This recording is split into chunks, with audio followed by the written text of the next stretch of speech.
Bienvenidos a una nueva clase titulada Estructura para el análisis de los casos penales.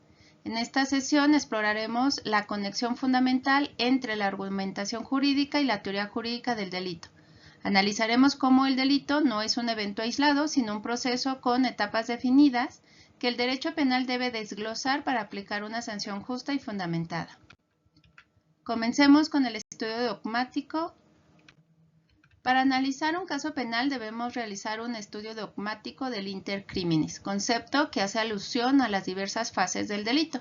Este camino del crimen abarca todo el trayecto desde que surge la idea de perpetrar el ilícito hasta su consumación definitiva. Es fundamental conceptualizar que el camino del crimen solo es aplicable a delitos dolosos. En los delitos imprudenciales o culposos no existe esta planificación ni la probabilidad de que haya una tentativa, ya que el resultado no es buscado conscientemente por el agente. El delito se integra por dos grandes planos, elementos psíquicos y elementos físicos. Esta distinción nos permite localizar las fases del delito.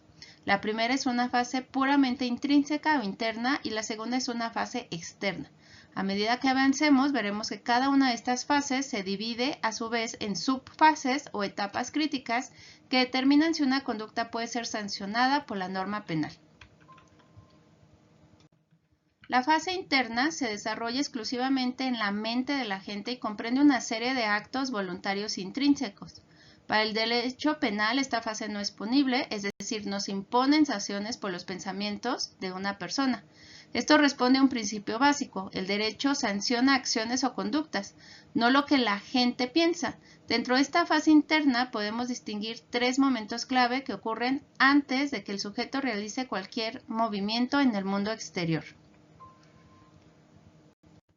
Los primeros momentos de la fase interna son la ideación y la deliberación. La ideación es el origen o génesis de la idea criminal, donde el sujeto crea la representación mental de la conducta y el deseo o el primer impulso delictivo. Posteriormente viene la deliberación, que es la elaboración detallada del plan. Aquí el sujeto medita sobre los detalles, balancea sus motivos y, muy importante, valora las consecuencias que representaría perpetrar el delito. Es un proceso de un pensamiento interno que implica un impulso criminal y el temor a una sanción moral. También existe una fase interna que es la decisión. En este punto el actor opta por poner en práctica el plan imaginado basándose en sus propias deliberaciones. Es el instante en que el sujeto elige ejecutar el acto típico sancionado por la norma. Con esta etapa se agota el procedimiento interno del inter criminis y el sujeto se prepara para cruzar el umbral hacia la acción física. La fase externa inicia con cualquier manifestación de que el delito se llevará a cabo y se extiende hasta su consumación. Es aquí donde el delito deja de ser un pensamiento para convertirse en una acción propiamente dicha.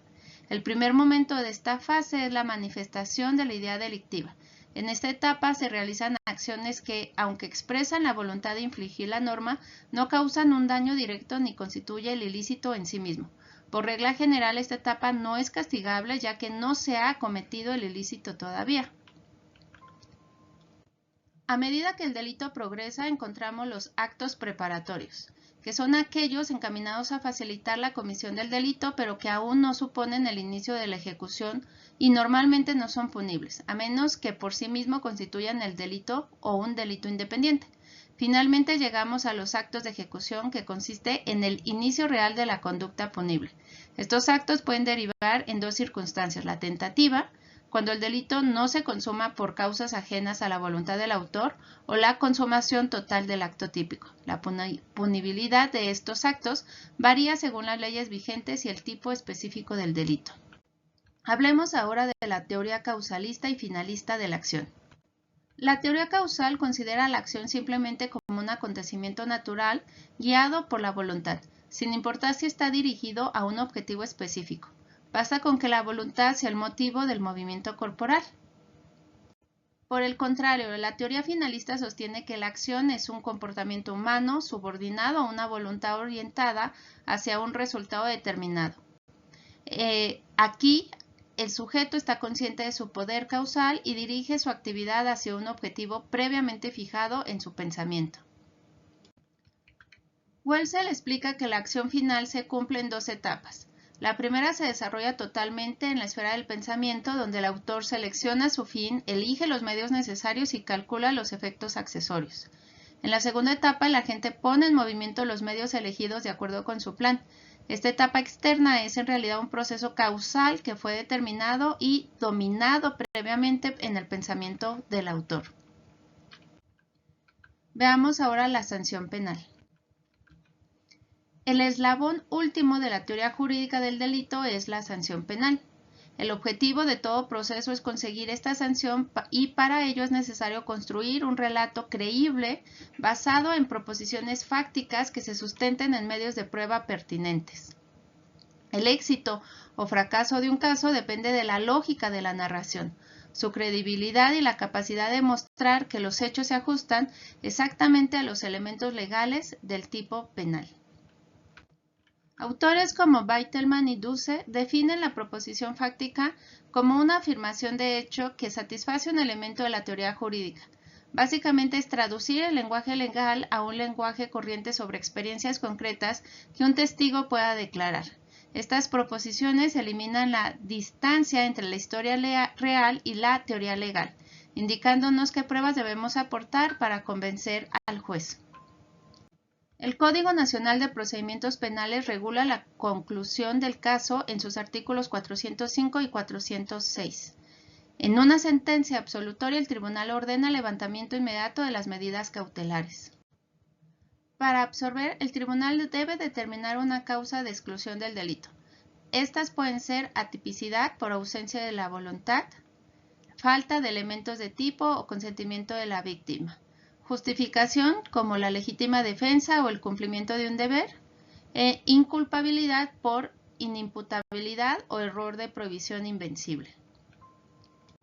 Por otro lado, la sentencia condenatoria fija las penas o medidas de seguridad. Esta debe precisar el tiempo de detención, el decomiso del instrumento del delito y la reparación del daño. El tribunal solo condenará cuando exista plena convicción de la culpabilidad, recordando que la carga de la prueba siempre corresponde a la parte acusadora. Además, la sentencia debe argumentar detalladamente por qué no operó ninguna de las causas de exclusión y referirse a los agravantes o atenuantes del caso. Cuando la prueba producida no permite establecer con certeza el monto de los daños o de las indemnizaciones correspondientes, el Tribunal de Enjuiciamiento podrá condenar genéricamente a reparar daños y perjuicios y ordenar que se liquiden en ejecución de sentencia por vía incidental, siempre que estos sean demostrado, así como su deber de repararnos. También este Tribunal de Enjuiciamiento dará sentencia condenatoria cuando exista esta convicción de culpabilidad del sentenciado, bajo el principio general de que esta carga de la prueba va a demostrar la culpabilidad y corresponde a esta parte acusadora. Al dictar la sentencia condenatoria se indicarán los márgenes de la punibilidad del daño y quedará plenamente acreditados los elementos de la clasificación jurídica, es decir, el tipo penal que se atribuye, el grado de ejecución, la forma de intervención y la naturaleza dolosa o culposa de la conducta, así como el grado de lesión o puesta en riesgo del bien jurídico. En toda sentencia condenatoria se argumentará por qué el sentenciado no está favorecido por ninguna causa de atipicidad, justificación o inculpabilidad. Igualmente se hará referencia a los agravantes o atenuantes que hayan ocurrido y la clase de concurso de delito si fuera el caso.